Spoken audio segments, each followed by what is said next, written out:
Bold introduction.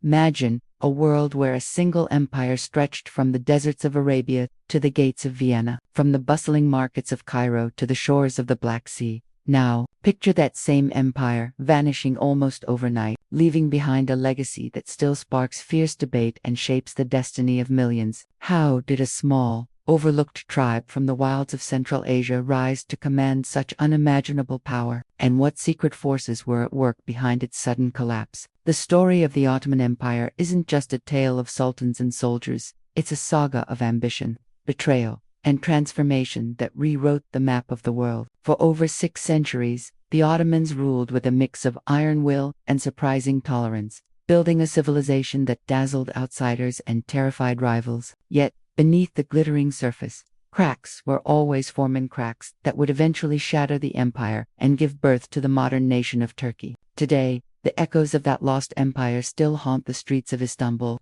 fuel political battles, and stir up controversy across continents. So, what really happened to the Ottomans? And why does their story still matter 100 years after their fall? The answers are more shocking and more relevant than you might think. But to understand the empire's dramatic rise and catastrophic fall, we have to go back to the very beginning, to a time when the world was on the brink of change, and a forgotten people were about to make history. The mysterious origins, long before the world had ever heard the name Ottoman. A restless wave of nomadic tribes was sweeping across the endless grasslands of Central Asia. These were the Turks, fierce, adaptable, and always on the move, driven by forces no one could fully explain. For centuries, they wandered from the shadowy mountains near Mongolia, crossing frozen rivers and scorching deserts, searching for a place to call their own. Their journey was anything but simple. Along the way, they clashed with powerful empires, absorbed new languages, and adopted the faith of Islam, which would soon become a cornerstone of their identity. But it wasn't until a bold leader named Seljuk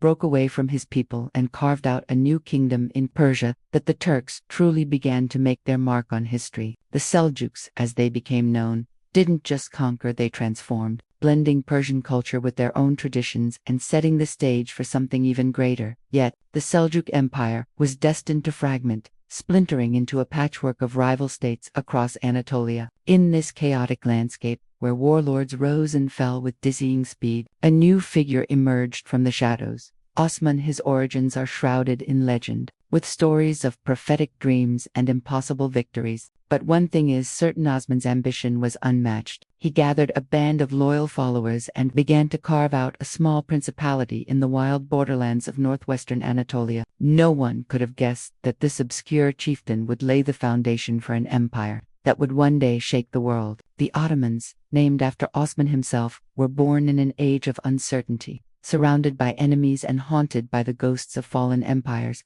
But their hunger for survival and for greatness would soon set them on a path that no one could have predicted. And, as the world changed around them, the Ottomans were ready to seize their moment. But how did they go from a minor power to the conquerors of Constantinople? The answer lies in their relentless drive and a series of bold moves that would stun their rivals. The relentless expansion, the rise of the Ottomans, was anything but ordinary. From their humble beginnings, they moved with a speed and ferocity that left their neighbors scrambling. Their first real test came in the shadow of the greatest city of the medieval world, Constantinople. For centuries, this city had stood as an unbreakable fortress, its massive walls defying countless armies. But the Ottomans were different. They didn't just rely on brute force. They brought innovation, cunning, and a willingness to adapt. Under the leadership of Mehmed II, known as the Conqueror, the Ottomans unleashed a siege that would become legendary. Cannons thundered, walls crumbled, and after weeks of relentless assault,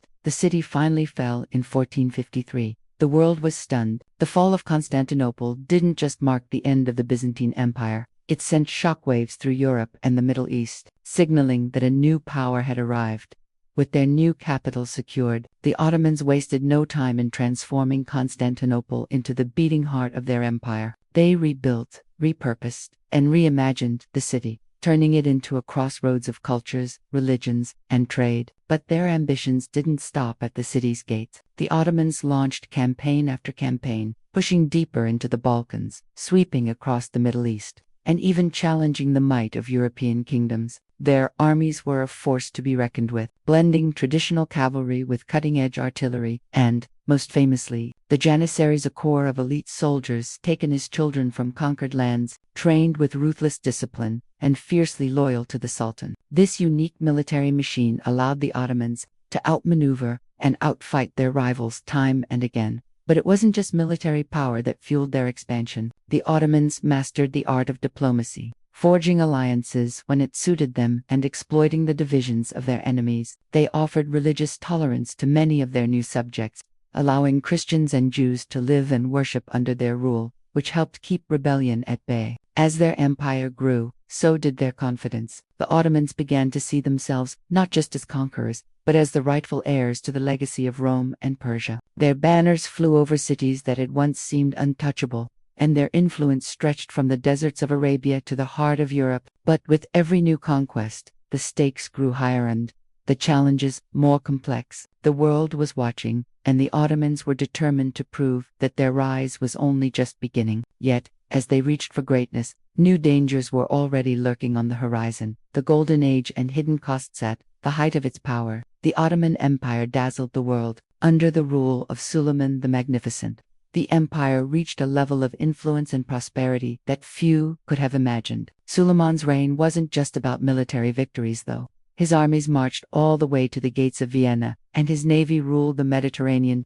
It was also a time of cultural explosion, legal reform, and architectural marvels. Istanbul, once Constantinople, became a city of breathtaking mosques, bustling markets, and scholars from every corner of the known world. The empire's wealth flowed in from 3 continents, and its sultans presided over a society where poets, scientists, and artists thrived alongside merchants and soldiers.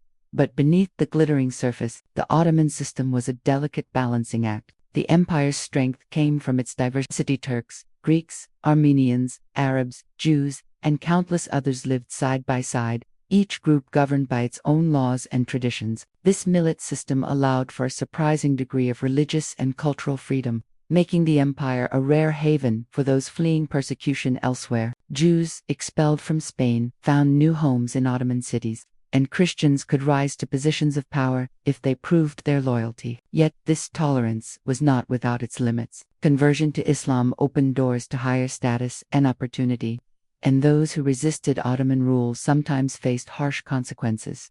The empire's military might was legendary, but it came at a cost. The Janissaries, once the backbone of Ottoman power, were both feared and resented. Taken from their families as children, forced to convert, and trained to be elite warriors, they became a symbol of the Sultan's absolute authority but also a source of tension and unrest. Over time, the Janissaries grew powerful enough to challenge the sultans themselves, sometimes even deciding who would rule from behind the scenes. Meanwhile, the constant need for expansion put enormous strain on the empire's resources. Wars were expensive, and maintaining control over such a vast territory required a complex web of administrators, tax collectors, and local rulers. Even as the Ottomans celebrated their golden age, cracks were beginning to form. The very diversity that made the empire strong also made it vulnerable to division. Rivalries simmered beneath the surface, and the pressures of governing such a sprawling realm grew with every new conquest. The world outside was changing.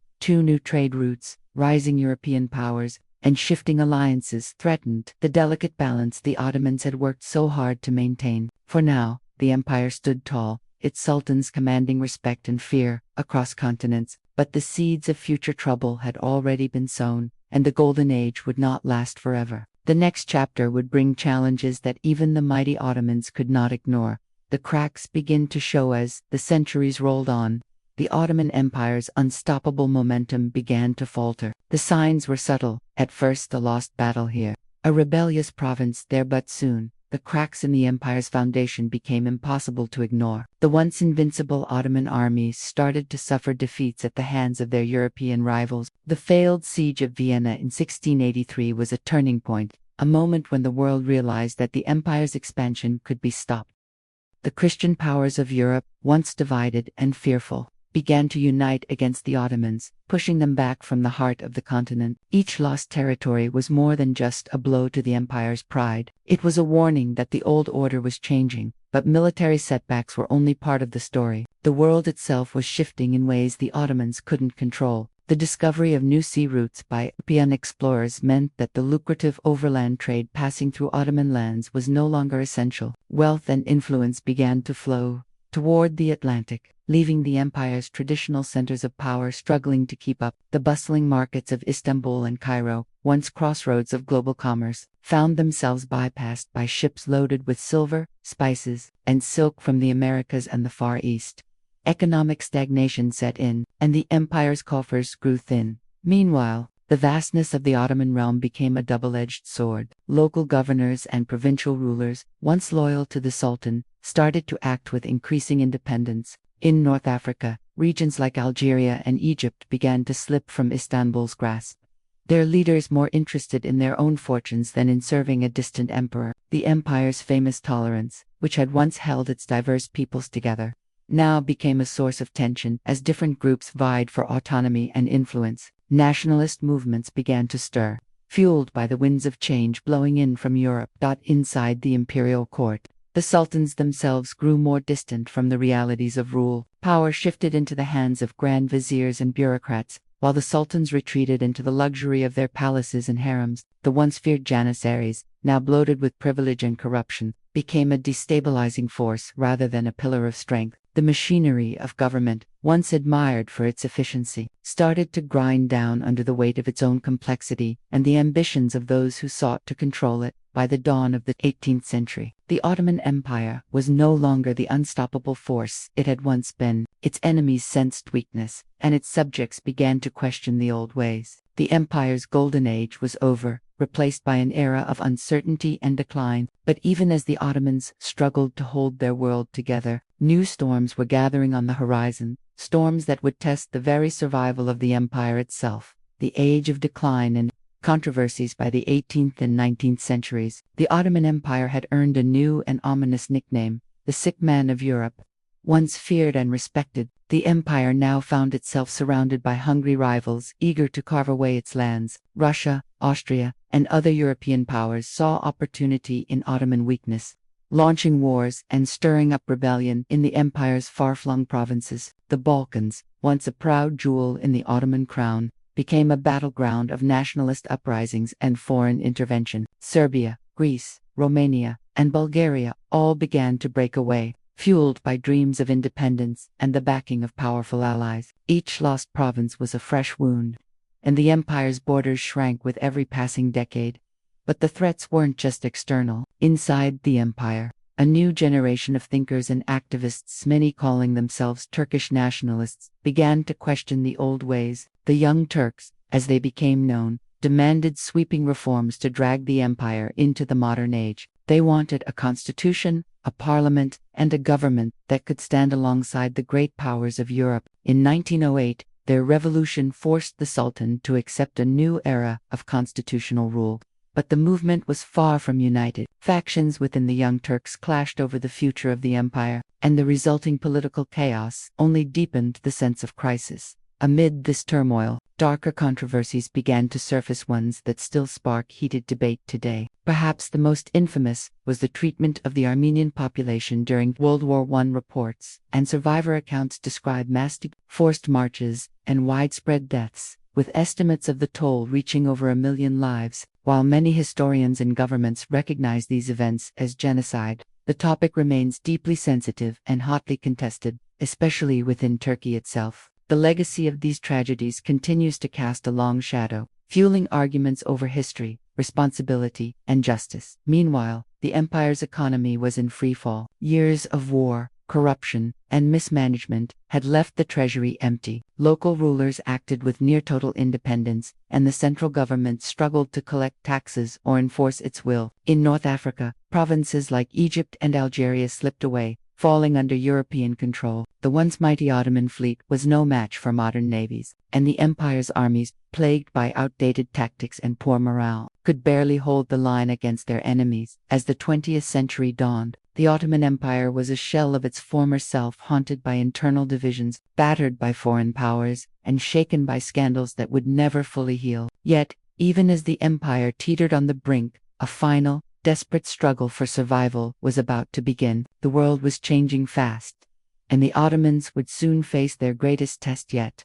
The final collapse, the final act of the Ottoman Empire, played out against the backdrop of a world at war. As the First World War erupted in 1914, the Ottomans faced a fateful decision: remain neutral or gamble everything by joining one of the great alliances tearing Europe apart. Hoping to reclaim lost glory and push back against old enemies, the empire threw its lot in with Germany and the Central Powers. At first, there were flashes of hope. Ottoman forces managed a stunning victory against the British at Gallipoli, a moment that would echo in Turkish memory for generations. But these victories were fleeting. On other fronts, the empire's armies were stretched thin, battered by uprisings in the Arab provinces and relentless attacks from allied forces. The British, with the help of Arab rebels and the legendary T.E. Lawrence, chipped away at Ottoman control in the Middle East, while Russian and French forces pressed in from the north and west.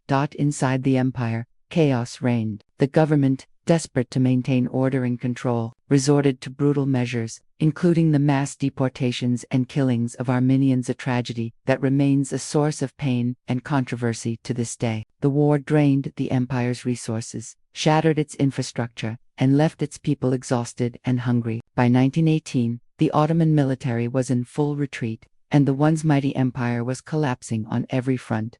Defeat brought humiliation. Allied troops occupied Istanbul, and the victorious powers began carving up Ottoman lands, dividing the Middle East into new mandates and protectorates. Greece and Italy eyed the heartland of Anatolia, hoping to claim territory for themselves. The Sultan's government, powerless and desperate, tried to appease the occupiers, but their efforts only fueled resentment among the Turkish people. Out of this chaos, a new leader emerged: Mustafa Kemal, later known as a former Ottoman general. He refused to accept the empire's dismemberment. Rallying Turkish nationalists, he launched a fierce resistance against both the occupying forces and the old Ottoman regime. The Turkish War of Independence was brutal and uncertain, but the nationalists' determination paid off. By 1922, they had driven out the Greeks and forced the Allies to the negotiating table. The Sultanate was abolished, and the last Ottoman ruler slipped quietly into exile. In 1923, the Treaty of Lausanne recognized the sovereignty of the new Republic of Turkey, with Ankara as its capital. The Ottoman Empire, which had once ruled over vast territories and countless peoples, was officially dead. In its place stood a new nation, determined to forge its own path and leave the ghosts of empire behind. But even as the world moved on, the legacy of the Ottomans would continue to shape the destiny of Turkey and the wider region for generations to come.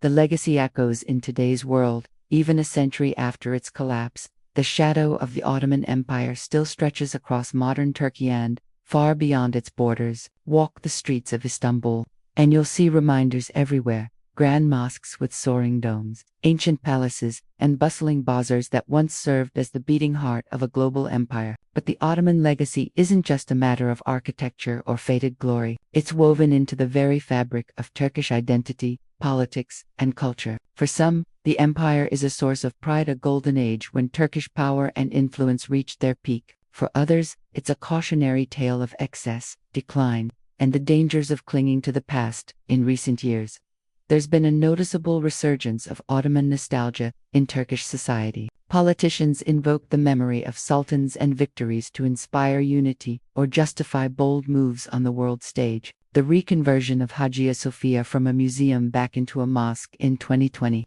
sparked both celebration and controversy, with supporters hailing it as a return to tradition and critics warning of rising authoritarianism. Meanwhile, debates over the recognition of the Armenian genocide, the treatment of minorities, and the role of religion in public life continue to stir passions and divide opinion. The ghosts of old controversies are never far from the surface. But the Ottoman legacy isn't confined to Turkey alone. Across the Balkans, the Middle East, and North Africa, the borders drawn after the empire's fall still shape conflicts and alliances today. In places like Syria, Iraq, and the Balkans, the echoes of Ottoman rule can be seen in everything from legal systems to cuisine, and even in the tensions that flare up between different communities. Some former Ottoman territories look back with nostalgia, while others remember centuries of domination and struggle for independence. The debate over what the empire represented, tolerance and multiculturalism, or oppression and exploitation, remains unresolved, What's clear is that the story of the Ottomans is far from over. In Turkey, questions about national identity, secularism, and the country's place in the world are still shaped by the empire's long shadow. Rumors and speculation about a neo-Ottoman revival pop up in political speeches and media headlines, fueling both hope and anxiety. As Turkey navigates its future, the lessons and the unresolved questions of its imperial past continue to matter. The Ottoman Empire may be gone, but its legacy lives on, challenging each new generation to decide what to remember, what to forget, and what to build next. And as long as those questions remain, the story of the Ottomans will never truly end.